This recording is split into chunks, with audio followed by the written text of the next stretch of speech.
السلام عليكم ورحمة الله وبركاته. مساكم الله بالخير. موضوع اليوم عنوانه اسأل مجرب ولا تسأل طبيب.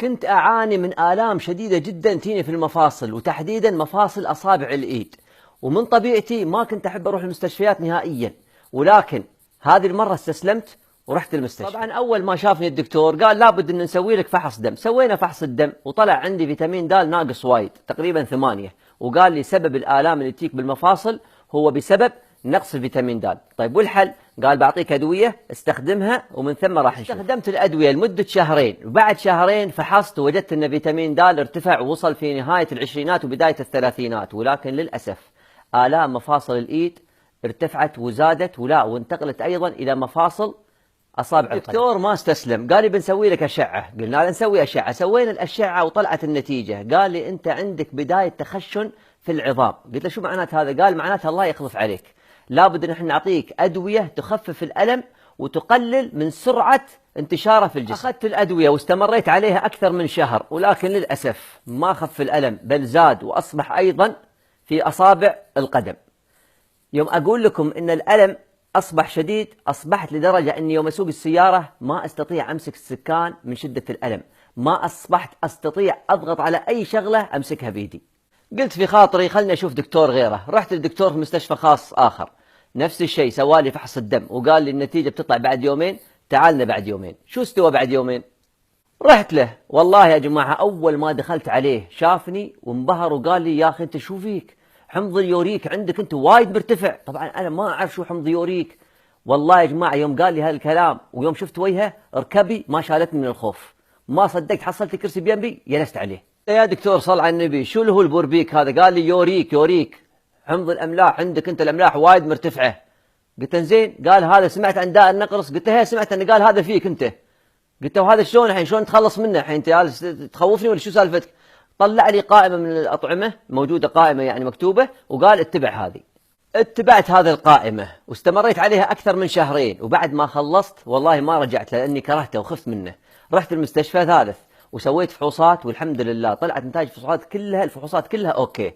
حمض اليوريك من أروع ما يكون، فيتامين د أوكي، وكل شيء أوكي، ولكن اللي مو بأوكي آلام المفاصل لا زالت موجودة. المهم ما راح أطيل عليكم. بعد فترة جاتني رسالة من شخص ما أتذكره، ولكن في الرسالة أمر يهمني جدا.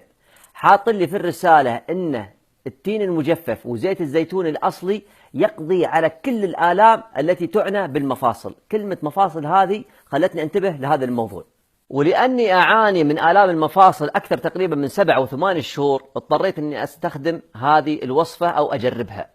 أخذت التين المجفف وحطيته في زيت الزيتون الأصلي واستخدمتها لمدة 2 أسبوع متواصلين على الريق صباحا، كل يوم أكل لي حبتين.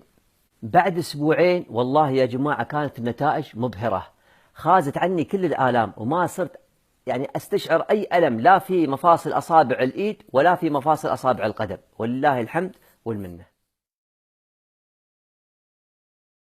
التجربة الثانية، كنت أعاني من آلام شديدة في الجيوب الأنفية، وكنت لدرجة أني يوميا أصحى من رقاد ويكون فيني الزكام، والزكام إذا مسك فيني كان يستمر معي 2 أسبوع 3 أسابيع، وأحيانا يستمر لمدة شهر كامل. يعني كنت أعاني وايد من موضوع الزكام ويسبب لي إحراج كبير.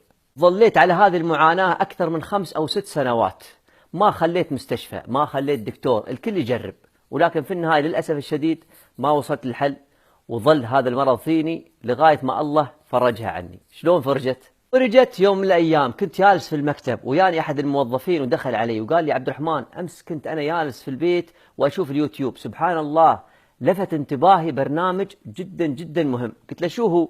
قال لي موضوع يتكلم عن الجيوب الأنفية عند الإنسان. هو المسكين ما يعرف أني أنا أعاني من الجيوب الأنفية وأعاني من مشكلة الزكام، هو من باب السوالف فيها ويتكلم فقط. فقلت له، فلفت انتباهي يوم يقول لي الجيوب أنفية، قلت له شو السالفة؟ فقال لي سبحان الله اكتشفوا من أن توجد بكتيريا أو جراثيم في هذه المنطقة وما يستطيع أي دواء يقضي عليها. واكتشفوا في النهاية أن الدواء الوحيد اللي يقضي على هذه البكتيريا أو الجراثيم هو الماء. مبهني الغرابة والأغرب من ذلك أن هناك حديث للنبي صلى الله عليه وسلم يقول فيه وبالغ بالاستنشاق إلا أن تكون صائما. يعني يوم بتتوضأ بالغ بالاستنشاق، يعني حط الماء داخل خشمك واشفطه. طبعا وهو يكلمني هذا الكلام كلامه، وهو يكلمني هذا الكلام أنا جلست سبحان الله بيني وبين نفسي، بحكم تخصصي في الشريعة وأدرس دراسات إسلامية مر علي هذا الحديث أكثر من 100 مرة، ولكن سبحان الله ما يف بالي في يوم من الأيام أني أجرب هذا الأمر أو أني أطبقه.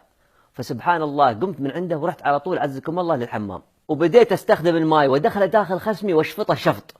استمريت على هذا الوضع. طبعا أول مرة يبى تسويها، وثاني مرة وثالث مرة بتحس بآلام شديدة هني، لكن استمر. بعد ذلك استمريت على هذا الأمر أكثر تقريبا من شهر. الآن كملت 10 سنوات، والله العظيم يا جماعة لا زكام لا حساسية ولا في أي مشاكل عندي في الجيوب الأنفية. التجربة الثالثة، شخص من أهلنا بدأ يعاني من النسيان، وتحديدا عنده كانت بداية الزهايمر، وهذا المرض للأسف الشديد يعني من الصعب أنك توجد لها علاج. ولكن في يوم من الأيام وصلني برودكاست يتكلم عن فوائد زيت جوز النارجيل، وأكبر فائدة فيه هو أنه أساسا يثبت العقل وما يخلي الإنسان ينسى بسهولة، وبل بالعكس ممكن أنه يعيد له ذاكرته من جديد. ولكن ما يقصد زيت جوز الهند هذا اللي ينباع في الأسواق، لا، هو يتكلم عن زيت جوز الهند الطبيعي الأصلي المستخرج بالفعل من حبات جوز الهند. فجلست أبحث عن شخص يصنع لي هذا الأمر، فوجدته ولله الحمد والمنة وين؟ عند الخدامة اللي تشتغل عندنا. فبدأت آخذ من جوز الهند وأعطيها إياه، وتبدأ هي تطبخ لي إياه. طبعا عملية تحضير زيت جوز الهند هذه تستغرق تقريبا من 4 إلى 5 ساعات، يعني موضوع استخراجه مو بسيط، ولكن مفعوله جدا جدا جدا قوي. أي شخص منكم عنده حد من أهله يعاني من هذا المرض أنصحه بزيت جوز الهند. ليش؟ لأن نحن طبقناه على الشخص هذا اللي من أهلنا، كل يوم على الريق ربع فنيان قهوة، وراح تشوفون النتائج كانت مبهرة. هذه 3 تجارب عشتها بنفسي، ما سمعتها من شخص ولا أني أنقلها عن شخص جربها، أنا جربتها بنفسي وحبيت أفيدكم بها. في النهاية الله يديم عليكم الصحة ولا يبتليكم بهذه الأمراض ولا بغيرها ولا يبتلي أهلكم. دمتم بود. السلام عليكم ورحمة الله وبركاته.